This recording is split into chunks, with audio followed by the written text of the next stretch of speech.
menjadikan Allah Ta'ala, bukan Allah yang dijadikan.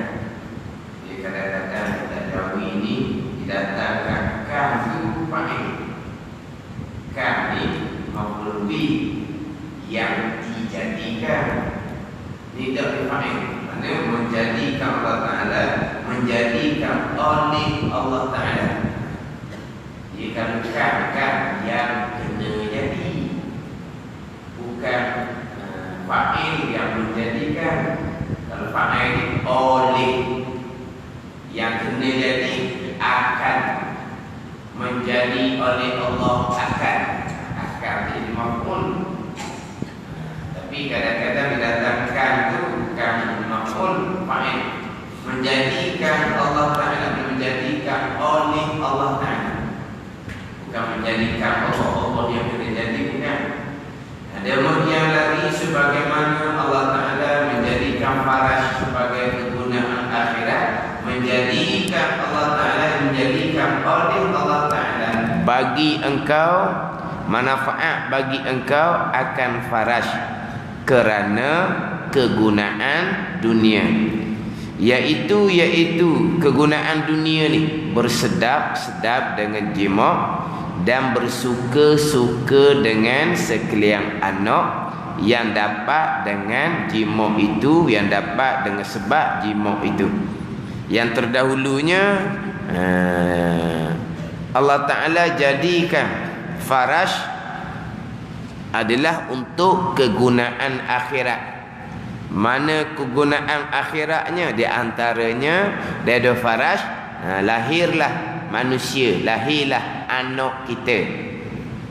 Maka anak kita itu adalah salah satu daripada bekalan kita yang tak putus walaupun kita sudah mati. Itu kegunaan akhirat daripada faraj.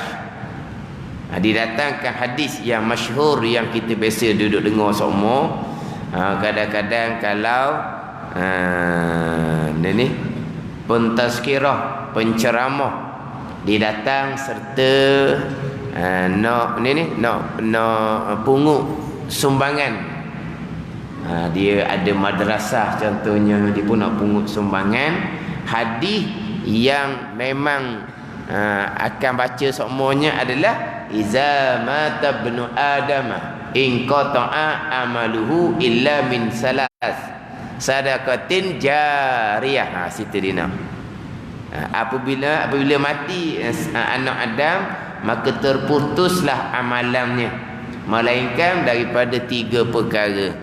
Mana sedekatin jariyah, sedekah yang berlari, yang berpanjangan, manfaat diambil guna.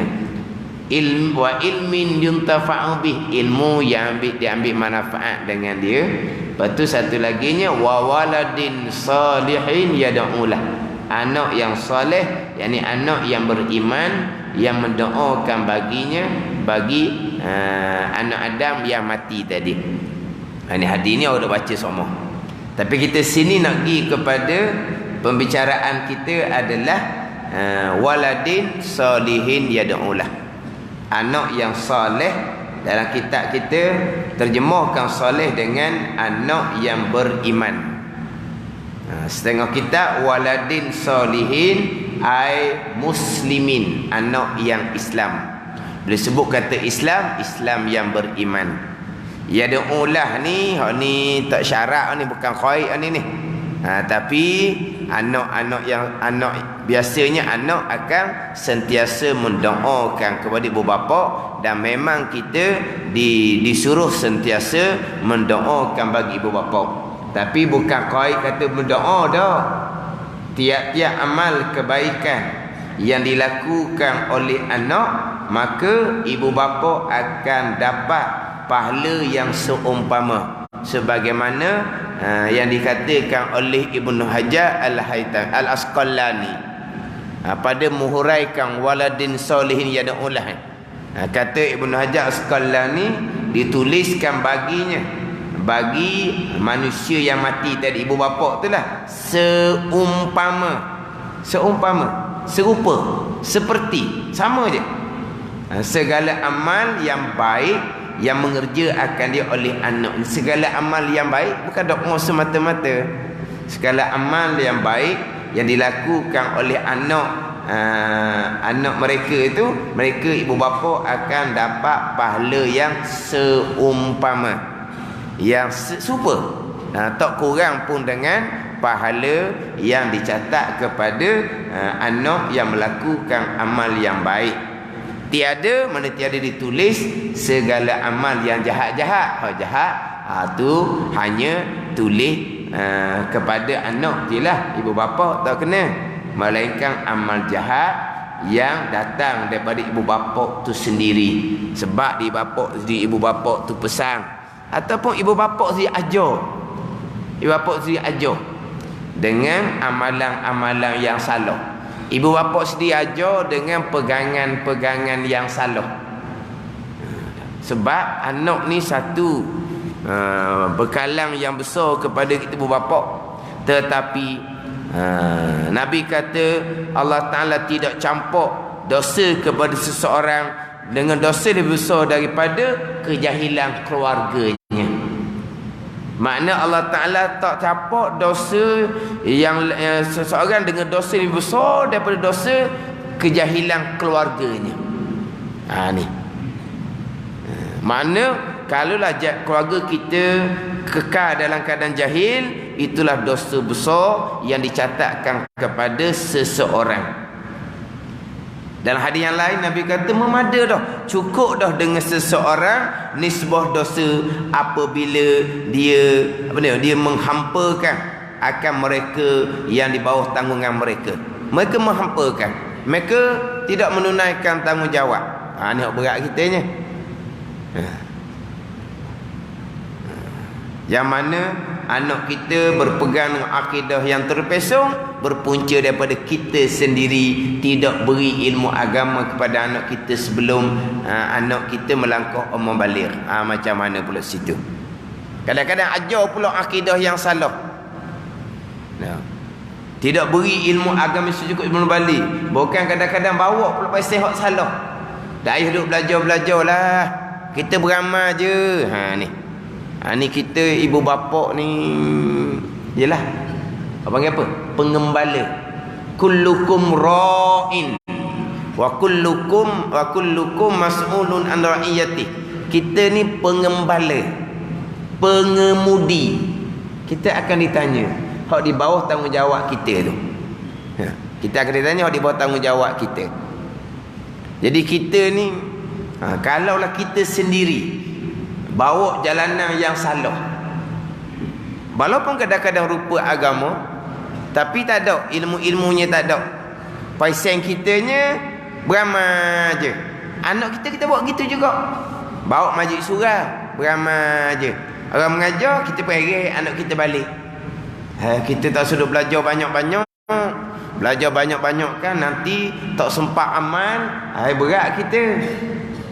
Masalah kita bukan nak belajar banyak, bawa hanya kuliah maghrib. Itu belajar celeh-celeh orang panggil. Belajar banyak tu duk pondok atau panggil belajar banyak. Dia kata belajar banyak dah. Dia pun bawa anak dia balik. Anak dia bawa pesen tu. Tak belajar tak apa, buat amal je. Mari mana jalanan salah tu? Punca mari mana? Sebabnya mari mana? Didikan siapa tu?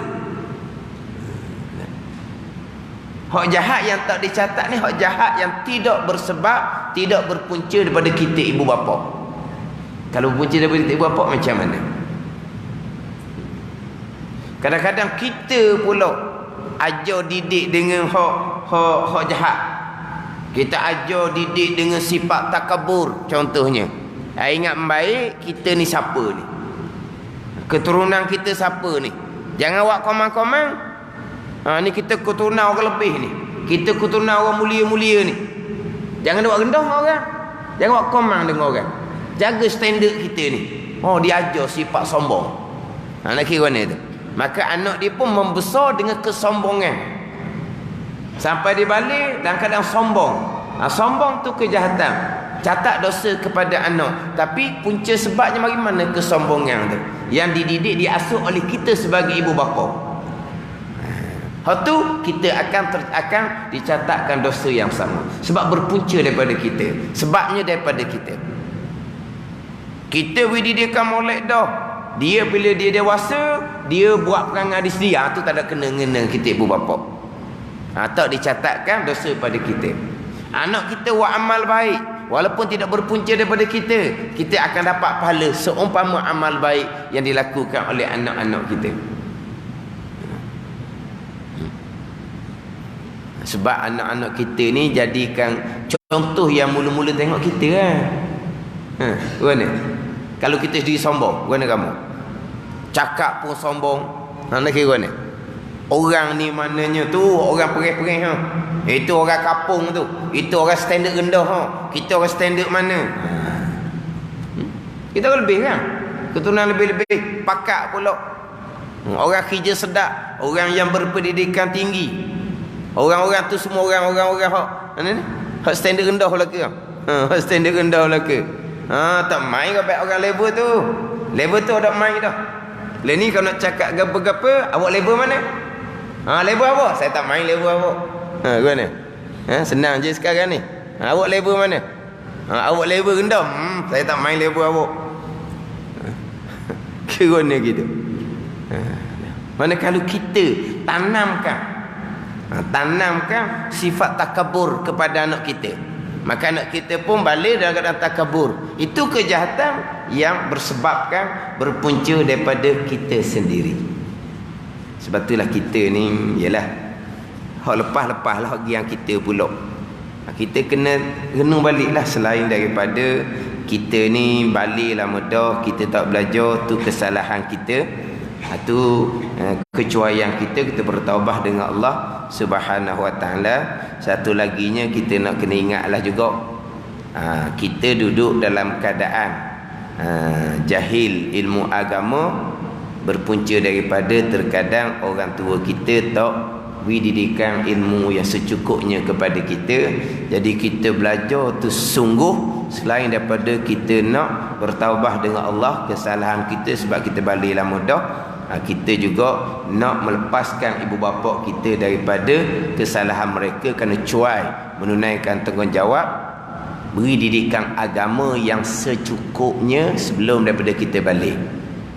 Dia bila sebut kata beri didikan agama yang secukupnya sebelum balik, kita ibu bapa bertanggungjawab beri didikan agama yang sempurna kepada anak-anak.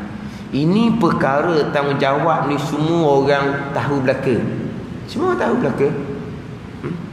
Kalau khusus kahwin, ini di antara yang disebut tanggungjawab kita.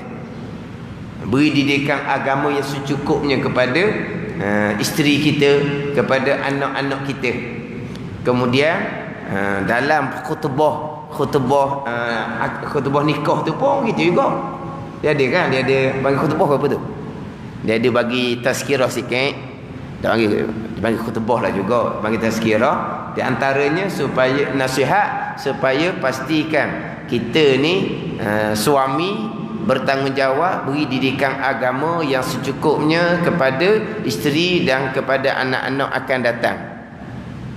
Kita dah sedar ini tanggungjawab kita? Bila sebut kata kita sebagai suami ayah, pasti kena bagi didikan agama secukupnya pada isteri dan anak-anak. Allah, saya dah tahu masa nikah tu tanggungjawab saya. Saya ingat ke pada sebagai suami, sebagai ayah ni setakat makan cukup, ada tempat kediaman. Makan cukup, ada tempat kediaman, kira okey dah kiranya sayanya. Jadi saya sebagai suami, sebagai ayah, kena pastikan beri didikan agama secukupnya pada isteri dan anak. Saya tak jadi dengar lagi. Ada tak kita? Tak jadi dengar? Memang kita dengar sok mudah tu. Kita dengar sok mudah. Tanggungjawab suami, tanggungjawab ayah, tanggungjawab ibu bapa. Pastikan didikan agama yang secukupnya kepada anak kita. Gitu dah. Tapi apa didikan agama tu? Problem kitanya setakat cerita kita sepatutnya berkewajipan Bukan sayubia, bukan sepatutnya, semoleknya, bukan ni. Kita berkewajipan memberi ilmu agama yang secukupnya kepada anak-anak kita. Perkataan ni terdengar sokmo, tapi yang jadi masalah kitanya, kita tak tahu dia apa dia ilmu agama yang secukupnya. Apa dia? Faham-faham kita, anak kita semuanya khatam Quran masuk kalau gendah belaka. Lega dah kita ni, sebab kita dapat, kita dah beri ilmu agama secukupnya. Sebab apa? Ngaji Quran jak budak lagi, khatam Quran daripada kalau gendah lagi. Ada orang faham gitu kan? Lepas tu anak-anak kita semayang dok tinggal, aurahnya tutup, berakhlak, kita tengok zahirnya. Itu dia didikan agama yang secukupnya. Kena-kena kita dok kenal agama ni bukan hanya baca Quran, bukan hanya tutup aurah. Agama ni, agama kita merangkumi Islam, iman dan ihsan. Agama kita ada usul, ada usuluddin, ada tapak agama, tauhid, akidah. Akidah yang terkandung di dalam Al-Quran. Itu didikan agama yang secukupnya. Membaca Al-Quran itu selebih-lebih zikir yang disunatkan kepada kita. Tapi yang paling besar kepada kita adalah memastikan anak kita berakidah dengan akidah Al-Quran tu. Itu paling besar kepada kita. Membaca Al-Quran sunat. Jadi macam mana nak memastikan berakidah dengan akidah Al-Quran? Kena mengaji ilmu tauhid nak. Kena ajar anak kita sebelum balik dengan akidah Ahlussunnah wal Jamaah. Itu akidah Al-Quran dan hadis Nabi SAW. Lepas tu apa dia pendidikan agama secukupnya? Hak perintah-perintah dalam Quran, perintah-perintah dalam hadis, hak perintah zahir, hak dalam ilmu fiqh, hak tu hak didikan agama secukupnya. Kemudian dalam Quran yang sama, ada perintah-perintah berkaitan dengan ketaatan hati daripada ilmu tasawuf. Hak tu hak didikan agama secukupnya. Hak terkandung dalam Quran dan hadis pergi kepada pegangan tauhid, hak zahirnya fiqh, hak hatinya tasawuf. Tiga ni lah. Inilah pendidikan, pendidikan ilmu agama yang secukupnya. Sempurna fardu ain tauhid, fiqh, tasawuf sebelum anak kita masuk umur balik. Ini bermakna kita sudah menunaikan tanggungjawab dalam menyempurnakan didikan agama Islam, iman, ihsan yang secukupnya pada anak-anak kita. Itulah.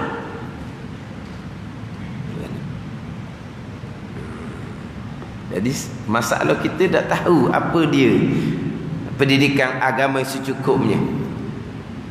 Jadi kemudian balik pada kita pula anak-anak ni. Bila kita sendiri dah, kita balik, kita tak belajar juga. Kesalahan tu naik pada kita sebab kita sudah mukallaf. Tapi mak ayah kita ada taksir, dia tak ada kecuaian. Bila kita mai ke safa nak belajar, atur molek ni belajar ni. Lepas tu duk tekan semua fardu ain. Sebab ini kewajipan mandatori kepada kita. Tak ada kewajipan putus ni, ijma' ulama ni. Kemudian bila kita belajar hak fardu ain kan ni, kita menunaikan tanggungjawab, kewajipan kita di masa yang sama. Ilmu fardu ain yang tidak diajak oleh ibu bapa kita sebelum kita balik selesai dah. Dan di masa yang sama kita minta ampun kepada kesalahan kita tak belajar. Kita minta ampun, tak akan lepas. Minta ampun diri kita, mak ayah kita, diri kita, mak ayah kita. Hal tu kita rekil lalu dah, kita regu lalu dah tu. Dengan taubah nasuha, tu akan ampun dosa kita, ampun sekalian dosa mak ayah kita. Lepas tu nak beri faham agama molek tu. Kita tak dapat dah jalanan agama yang sebenar, yang sebetulnya. Bila kita nak balik pada agama macam-macam pula. Kau ni bawa, kau ni bawa, kau ni. Jalanan mana sekalipun, kalau tidak didahulukan dengan ilmu, bukan. Sebab permulaannya adalah ilmu. Tak sudah eloh kok mana lah. Tak sudah eloh kok mana. Yang pertamanya ilmu, terutama sekali ilmu akidah. Terutama sekali ilmu akhirat. Tak ada jalan lain. Tak sudah helah lah. Pusing kau tu, pusing kau ni, nak lepas daripada belajar, nak lepas. Pusing kau tu, pusing kau ni, akhirnya memanglah dalam kitab mana-mana pun disudahulukan ilmu. Oh, pusing-pusing tak nak lagi kok. Lepas tu kita sambil-sambil lah ilmu. Mana boleh sambil-sambil ilmu? Ilmu permulaan tak boleh nak sambil-sambil. Nantilah kita, tak ada nanti-nanti. Nak sambil ilmu tu dengan apa? Dengan amal-amal sunat. Nak tupu dengan amal sunat, ilmu ni sambil-sambil. Yang wajib ni boleh sambil-sambil. Kita tupu kepada ilmu yang fardu ain pada kita. Dan yang sama kewajipan-kewajipan amal tu tetaplah. Amal sunat macam mana? Tengoklah. Kalau tidak terganggu hak tumpuan ilmu kewajipan pada kita tu, kita buat amal sunat. Tapi fokus je hak wajib dulu. Ilmu tu dulu. Sebab apa? Sebab ni kita nak pelepah dengan mak ayah kita ni.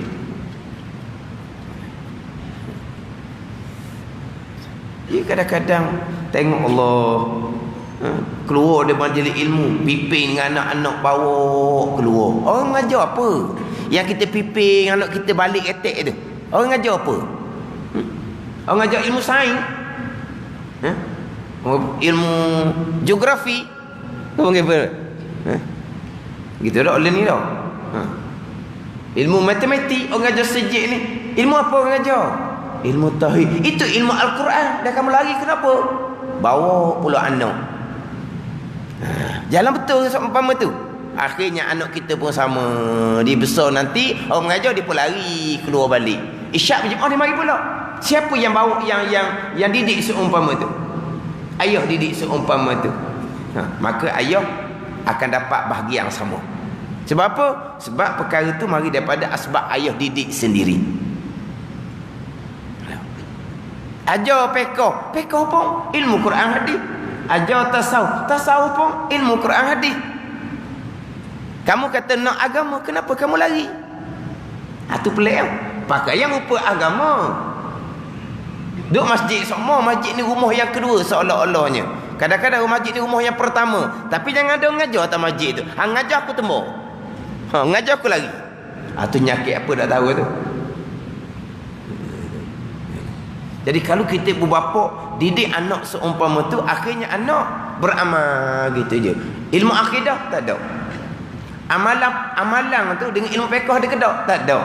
Ilmu tasawuf tak ada. Macam mana? Maka anak pun balik dengan pegangan yang salah, amal yang salah, hati yang tak baik, maka berdosa anak. Maka yang mak ayah bertanggungjawab pun sama juga. Yang kejahatan yang tak catat kepada ibu bapa, hanya catat pada anak sendiri adalah kejahatan yang tidak bersebab dari ibu bapa itu sendiri.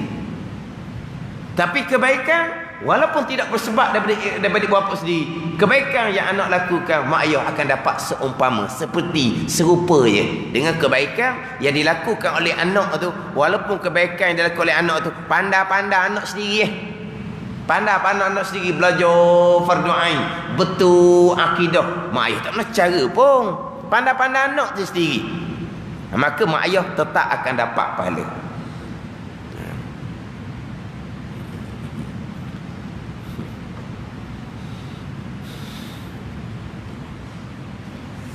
Ni bekalan kita ni, ini bekalan kita.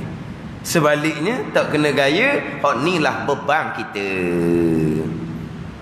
Anak cucu lah bekalan kita, tak kena gaya beban kita. Tapi kita lepas-lepas, kita bertaubah dengan Allah Subhanahu wa taala.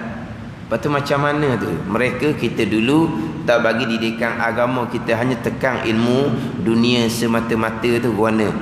Kita kita dengan Tuhan kita bertaubah. Hak dengan anak kita, kita nasihatlah, belajar nasihat supaya belajar, nasihat supaya belajar. Patutlah tadi adalah sebab dia sudah hidup sendiri, dia takkan dia duduk bawah kita dah. Gitulah kitanya. Mana kita suruh makruf, cegah mungkar tu je. Apa suruh makruf? Belajar fardu ain. Apa cegah mungkar? Kemungkaran besarnya jahil ilmu fardu ain. Nasihat je kitanya. Itu je kewajipan kita. Lepas tu tak adalah kitanya. Kalau dia tak mau belajar juga, dia kata dia tak ada masa, dia tak sempat, maka kesalahan dia tak belajar, lepas tu kesalahan pegangan dia, kesalahan amal dia tak ada kena-ngena kita ibu bapa. Benar. Sebab kita sudah perbetulkan jalan, kita bertaubat dengan Allah, kita perbetul dah jalan kitanya, kita royak ke dia. Dulu mak ayah tak reti sangat dalam bab agama ni. Ingat macam tak adil lah. Ingat ke mu ngaji Quran khatam ke beres lah ni ilmu agamanya. Kena-kena tak kena ilmu agama macam mana. Sekarang ni mak ayah tahu dah, mu kena belajar lah. Duduk kerja bandar besar tu jangan kerja je, kena belajar. Cukup ilmu fardu ain. Belajar yang royak belajar saja. Royak belajar saja tak jadi, kena royak dia. Sebab dia belajar sambilang je. Dia bukan belajar fokus, dia belajar sambilang je. Sebab dia sibuk dengan kerja. Dia sibuk dengan kerja, duduk bandar-bandar besar. Belajar hanya sambilang sahaja. Bila belajar hanya sambilang sahaja, kalulah anak tu dia tiga-tiga ilmu pun tak tahu mana hala, maka tak ada ilmu lain lah, ilmu fardu ain semata-mata. Sebab dia belajar hanya sambilang saja. Tu pun maknanya terlepas daripada dosa kedok tak tahulah. Dosa mengekali jahil fardu ain. Sebab belajar belajar sikit-sikit ni tak apa nak padang. Tapi maknanya sambilang je belajar ni, tekan fardu ain semata-mata. Beramal-amal lah, amal kewajipan tu.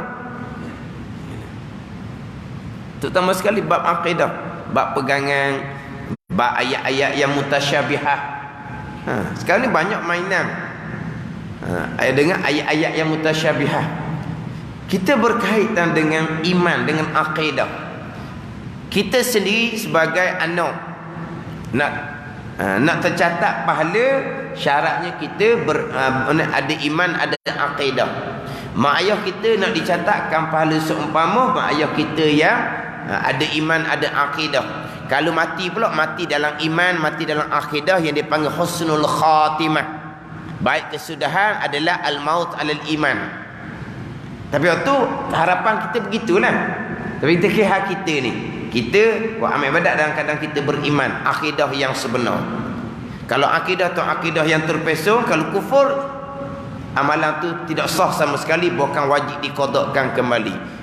Tapi kalau akidah tu bukan akidah yang kufur, akidah yang dosa besar, walaupun tak hukum kufur, tidak akan dicatatkan pahala kebajikan yang kita lakukan, dan tidak akan dicatatkan kepada mak ayah kita, sebab tidak dicatatkan kebajikan pada kita. Walaupun akidah yang terpesong bukan akidah yang kufur sekalipun, akidah yang Mu'tazilah yang terpesong. Itu akidah yang Mu'tazilah, akidah yang terpesong. Contoh sekarang ni, di antaranya berkaitan dengan ayat-ayat mutasyabihah tu.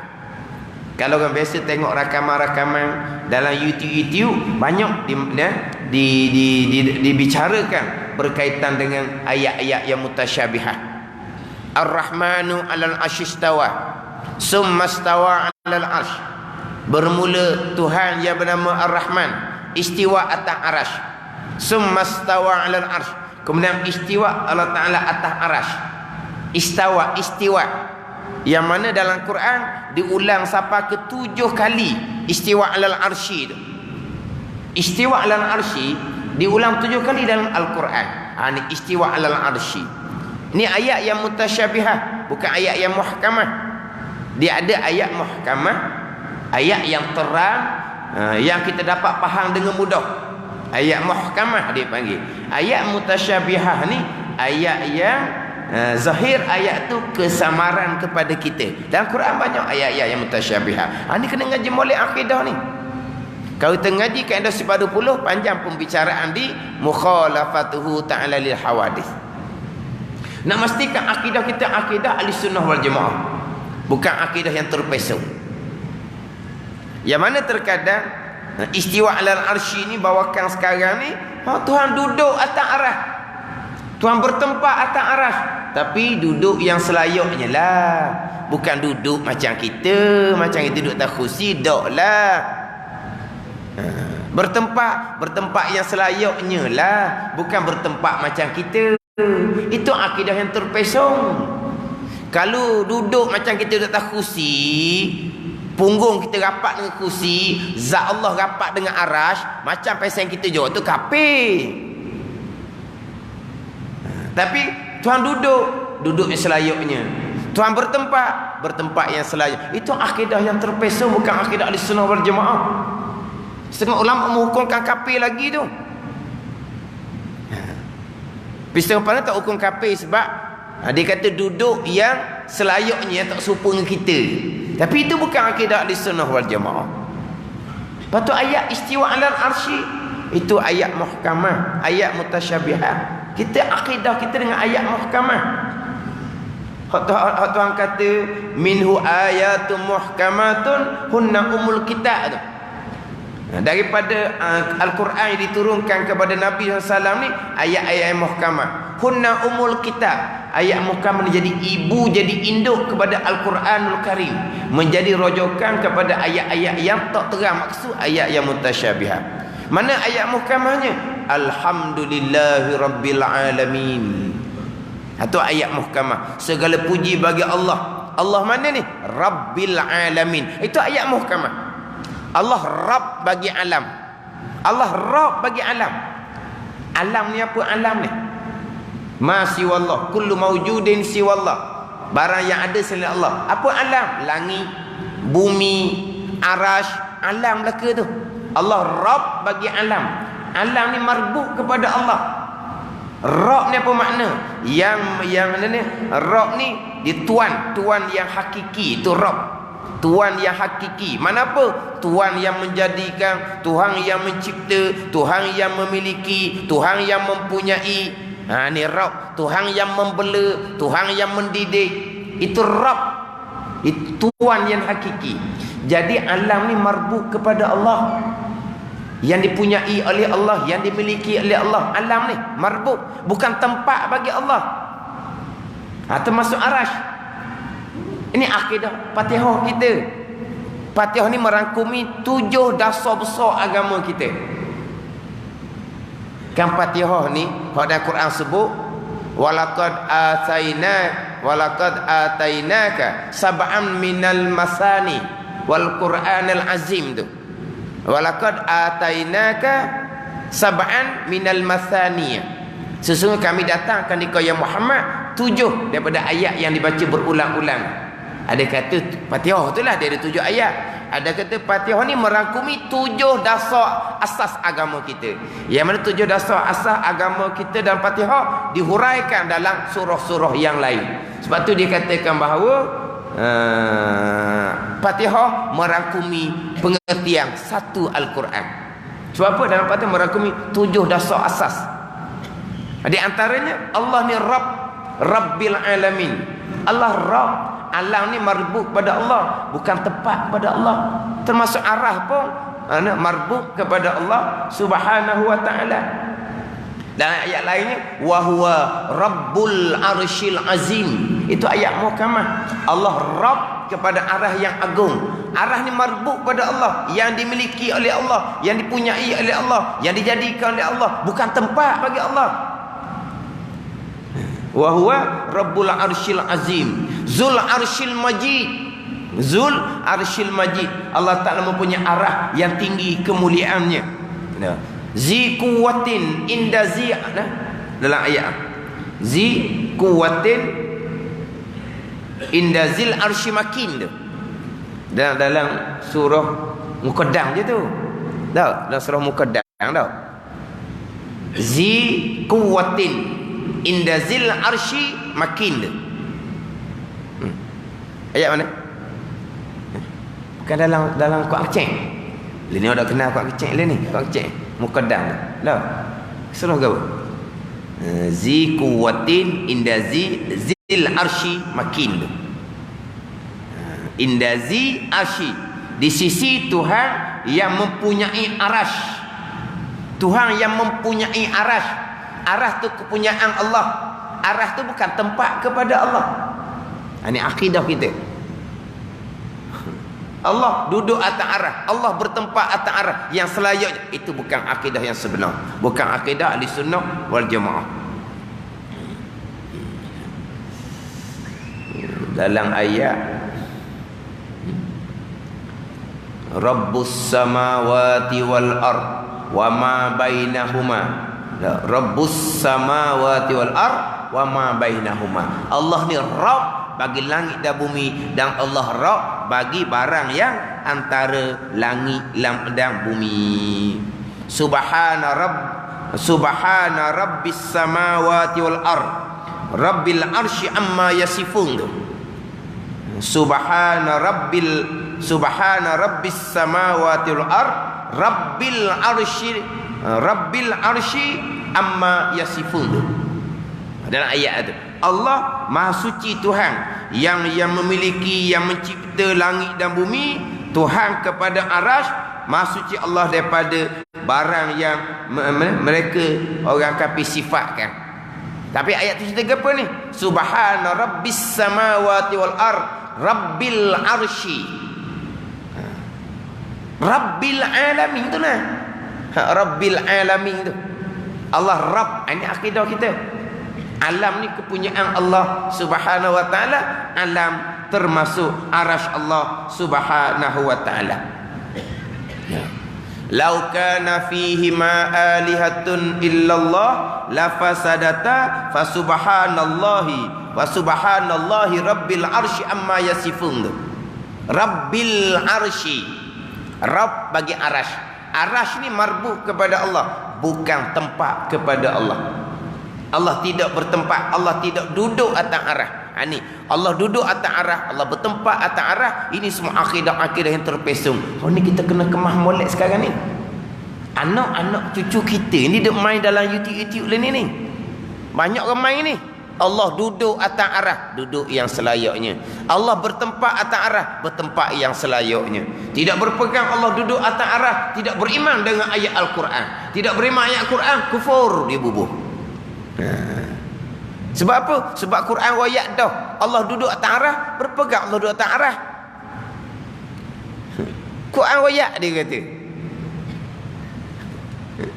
Kalau kita hak jenis nak cakap main-main, Quran ayat tuan duduk atas arah. Oh, tuan duduk. Ada Quran bahasa Melayu kata duduk.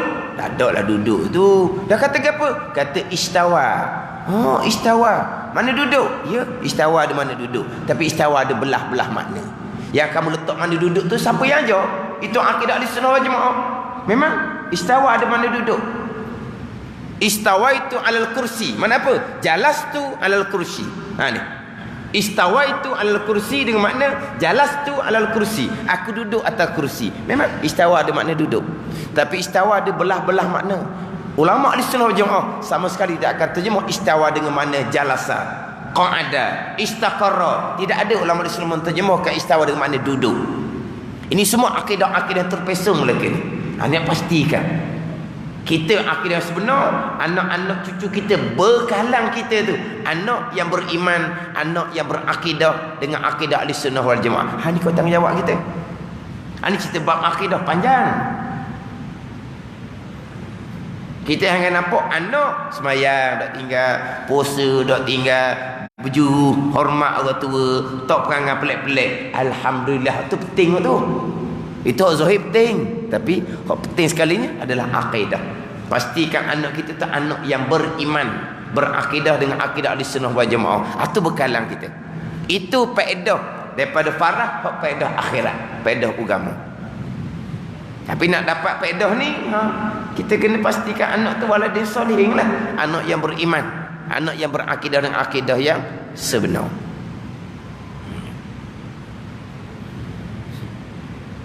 Lepas tu kita dengan anak. Lepas tu kita ni anak juga ni.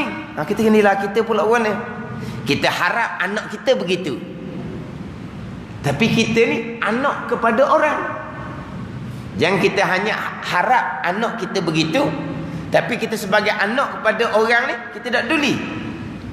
Jadi kalau kita fikir macam mana kita nak jadikan kita sebagai bekalan mak ayah kita, mudah-mudahan anak kita kemudian pun fikir seumpama kita fikir. Kita perbetulkan jalanan agama kita. Sebab apa ni? Ini hak bekalan kita sendiri, bekalan mak ayah kita. Biar kita ni berjasa pada ibu bapa sebagai anak yang soleh. Kalau kita fikir gitu, mudah-mudahan anak kita di masa akan datang fikir sebagaimana kita fikir untuk ibu bapa kita. Kama tadi itu, dan sebagaimana kita lakukan, begitulah kita akan diperlakukan. Kita lakukan macam mana? Kita fikir berjalan agama jalan sebenar, bekalang akhirat kita, bekalang akhirat mak ayah kita. Mak ayah kita ada situ. Dalam fikir kita ada mak ayah kita. Jadi mudah-mudahan anak kita juga dipikir, dia akan fikir pada kita mak ayah. Biar amalan dia tu jadi bekalang kepada kita ibu bapa. Tapi kita sedia hak mulainya. Kita dia yang mulai. Mana kita mengaji molek, betul pegangan molek, amalan biar dengan ilmu, hati pun hati yang ikhlas, hati yang bersifat dengan sifat mahmudah, tak ada sifat-sifat mazmumah. Hak lepas-lepas kita bertaubah dengan Allah Subhanahu wa ta'ala. Ni kita sambung hak melepas lah ni. Hak waladin salihin yad'ulah. Dia hak gini kena wayak semua. Dah kena wayak semua, kena peringat semua. Sebab kita ni anak ni, anak pada ibu bapa kita. Kita ni anak pada ibu bapa kita. Ibu bapa kita masih lagi ada ke? Ibu bapa kita tak ada dah ke? Mudah-mudahan kita ni berbakti pada ibu bapa kita. Berbakti ni bukan wang ringgit. Ibu bapa ada tak perlu dah wang ringgit kita. Hak bakti besarnya, bakti dengan amal ibadah jadi bekalang kepada mereka. Tapi amal ibadah yang dicatatkan pahala kepada kita, barulah dicatatkan pahala pada ibu bapa kita. Amal ibadah mana yang dicatatkan pahala kepada kita? Amal ibadah yang berakidah, amal ibadah yang betul dengan ilmu, amal ibadah yang ikhlas semata-mata kerana Allah Subhanahu wa ta'ala, tidak kerana yang lain. Demikian lagi menjadi kalau Allah Ta'ala bagi engkau akan farah kerana kegunaan dunia, iaitu bersedar-sedar dengan jima' dan bersuka-suka dengan sekalian anak yang dapat dengan jima' itu. Wallahu a'lam. Bismillahirrahmanirrahim. Alhamdulillahirabbil alamin, wassalatu wassalamu ala sayyidil mursalin wa ala alihi wa sahbihi ajma'in. Allahumma tah alaina futuhal arifin, Allahumma allimna ilma aqdamin wa fahimna famasabikin warzuqna riqat talibin. Allahumma zidna ilman wa alhiqna bis salihin. Wa sallallahu ala sayyidina Muhammadin wa ala alihi wa sahbihi wa sallam. Walhamdulillahirabbil alamin.